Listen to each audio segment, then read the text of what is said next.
निगम उपचुनाव को लेकर के प्रचार खत्म हो गया है और 28 तारीख को यानी कि कल मतदान होना है। ऐसे में राजनीतिक दल अपने अपने समीकरण को बेहतर और उसको एक्टिव करने में लगे हुए हैं और हम इस बात के आकलन में लगे हैं कि कल जो मतदान होना है, जो नगर निगम चुनाव में एक सेमीफाइनल के तौर पे देखा जा रहा है, उसके क्या परिणाम आने की संभावना है। अभी हमारे साथ हैं उत्तर पूर्वी जिला भाजपा में उपाध्यक्ष पूनम चौहान जी।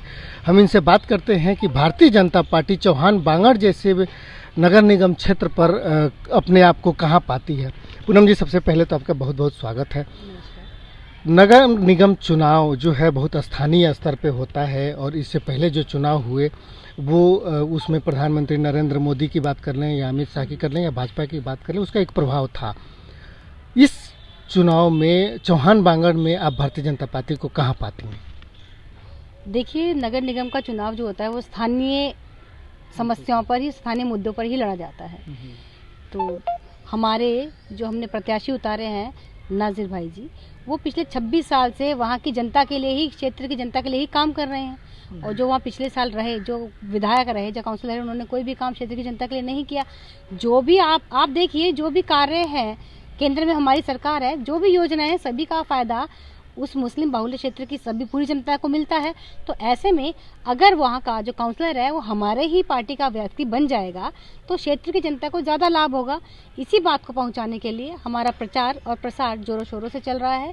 भारतीय जनता पार्टी के सातों मोर्चे, चुनाव के प्रभारी हमारे विधायक श्री अजय महावर जी हैं और पूरी मेहनत से भारतीय जनता पार्टी ने वहाँ पर अच्छे से प्रचार किया है, प्रसार किया है और जनता खुश भी है। कल भी मैं खुद भी वहाँ रही, 3 घंटे हमारी रैली चली है और समर्थन मिला, लोग बहुत खुश थे कि नाजिर भाई हैं, उन्हीं के कम्युनिटी से बिलोंग करते हैं, अमरोहा से आते हैं, अंसारी हैं। तो जो हमें लगा कि बहुत लोग खुश थे और मिलना भी चाह रहे थे। जब कश्मीर में कमल खिल सकता है तो यहाँ क्यों नहीं खिल सकता। उम्मीद पे दुनिया कायम है और हमें पूरी उम्मीद है कि हमने बहुत मेहनत की है और जो हमारे कार्यकर्ता वहाँ पर पिछले कई सालों से, 26-27 सालों से जनता के बीच में रह के काम कर रहे हैं, तो उनका फल उन्हें अवश्य मिलेगा और जनता उन्हें जिताकर पद पर बिठाएगी। अच्छा, अभी वहाँ जो निगम पार्षद थे वो विधानसभा चुनाव जीत गए और फिर उपचुनाव कराने की ज़रूरत पड़ी। आम आदमी पार्टी के निगम पार्षद ही प्रमोट होकर के यूँ कहें तो वो विधानसभा में आए। ऐसे में कहीं ना कहीं कामों की अगर बात करें, जो स्थानीय मुद्दों की बात जो आपने की उसको लेकर के, तो ऐसे में आपको क्या लगता है कि वहाँ जो नगर निगम को का जो काम होना चाहिए था, जो विकास होना चाहिए था, क्या वो विकास उस नगर निगम क्षेत्र में दिख रहा है जिसकी वजह से आम आदमी पार्टी का जो प्रत्याशी था वो उसमें जीत पाया विधानसभा में? आम आदमी पार्टी विकास का कोई भी कार्य नहीं करती, वो केवल मुस्लिम तुष्टीकरण की नीति की राजनीति करती है और उसी का वो फायदा उठा रही है। मुस्लिम क्षेत्र के जो सारे हैं, क्योंकि वो इस संप्रदाय के लोग ज़्यादातर मोदी जी का विरोध कर रहे हैं। मोदी जी के विरोध में जो भी पार्टी होगी वो उसे सिर आंखों पे बिठा लेते हैं, चाहे वो उनका काम करे चाहे ना करे। अब हम ये कहना चाह रहे हैं कि सबको आपने बार बार देखा, काम तो कहीं नहीं हुआ। एक बार आप भारतीय जनता पार्टी को मौका देके दीजिए। मोदी जी का जो मंत्र है, सबका साथ, सबका विकास और सबका विश्वास, इस पर एक बार विश्वास करके देखिए। काम तो हम ही कर रहे हैं, काम तो भारतीय जनता पार्टी ही कर रही है और कोई काम नहीं कर रहा। लेकिन जो मोदी विरोधी फैक्टर उनके माइंड में जो भर दिया गया है, तो वो जो है उसको निकालना है। इसमें जा रहे हैं तो क्या बताने की कोशिश कर रहे हैं कि मुस्लिम जो है किन बातों से डरा हुआ है और किन वजहों से वो भारतीय जनता पार्टी को वोट करे? कल एजाज भाई जो कश्मीर में जीते हैं वो कल हमारे साथ पूरे समय रहे, परसों भी रहे और उन्होंने जनता को बताने की कोशिश की कि भारतीय जनता पार्टी सभी का विश्वास और सबका विकास चाहती है।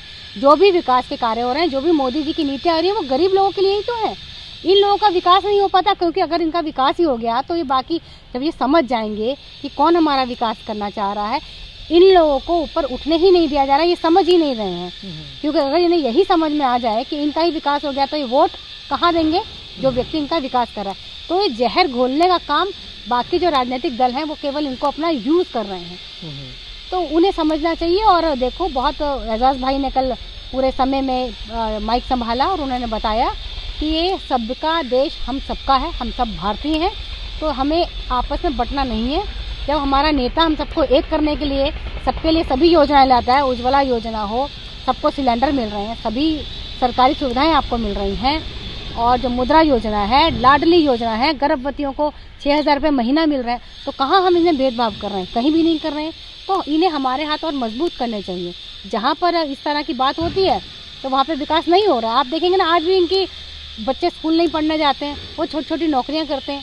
क्यों कर रहे हैं वो? जबकि 21वीं सदी है ना, बच्चों को स्कूल पढ़ने देना चाहिए। शिक्षा बहुत ज़रूरी है, क्योंकि क्यों इन क्षेत्र के लोग, इनके बच्चे नहीं पढ़ते हैं, वो छोटी छोटी रेडियाँ भी चलाने लग जाते हैं, लेबर का काम करते हैं। तो कहीं ना कहीं शिक्षा का अभाव है, समझ का अभाव है। ये नेताओं के हाथ की कठपुतली बन रहे हैं। तो उससे इन्हें हम निकालना चाहते हैं, क्योंकि हम सबका विकास करना चाहते हैं। जब सबका विकास होगा तभी देश मजबूत होगा। अच्छा, आपको क्या लगता है कि इस बार चुनाव में जैसे कि विधानसभा चुनाव में कांग्रेस पार्टी बिल्कुल ही एक बड़े प्लेयर के रूप में नहीं थी, भारतीय जनता पार्टी और आम आदमी पार्टी के बीच में चुनाव हुए, इस बार क्या लग रहा है कि आपको चौहान बांगड़ जैसे इलाके में जब उपचुनाव है तो यहाँ पर भारतीय जनता पार्टी, आम आदमी पार्टी या भारतीय जनता पार्टी, कांग्रेस और आम आदमी पार्टी, क्या तीनों बड़े प्लेयर होंगे, बड़े चुनाव के दावेदार होंगे? मैंने मुख्य लड़ाई किस किस पार्टी के बीच? हमारी मुख्य लड़ाई सीधा सीधा कांग्रेस से है, क्योंकि मतीन अहमद जी रहे और उन्होंने काम भी कराए, तो उन्हीं से सीधा सीधा हमारी लड़ाई है। आप पार्टी तो कहीं भी यहाँ नज़र नहीं आ रही है। कल भी हमने रैलियाँ देखी हैं और लोगों का जो रुझान आ रहा है, तो हम भी हैं और वो भी, हमारी सीधी सी टक्कर उन्हीं से है। दोनों ही मुस्लिम कम्युनिटी से आते हैं, और अब ये तो जनता को तय करना है कि उन्हें काम चाहिए या फिर वो उसी तरह से रहना पसंद करेंगे। आपकी ओर से तो खुद मुख्यमंत्री रोड शो के लिए आए, उन्होंने खुद प्रचार किया, तो ऐसे में आप आम आदमी पार्टी को तीसरे नंबर पर कैसे जाते हैं? नहीं, आम आदमी पार्टी ने कोई काम नहीं किया है, जनता जान चुकी है। ये केवल यूज़ करना चाहते हैं। अब आंखें खुल चुकी हैं जनता की, और आम आदमी पार्टी कहीं से कहीं तक नहीं है। चौहान बांगड़ में कभी भी भारतीय जनता मुख्य लड़ाई तक में नहीं आई, इस बार आप क्या उम्मीदें कर रहे हैं आप लोग? हमें पूरी उम्मीद है कि हम ये सीट जीत कर आएंगे और लोगों के क्षेत्र के लिए काम करेंगे, क्षेत्र में विकास करेंगे। चौहान जी जो ये बताने की कोशिश कर रहे हैं कि अगर कश्मीर में कमल खिल सकता है तो चौहान बांगड़ में कमल क्यों नहीं खिल सकता।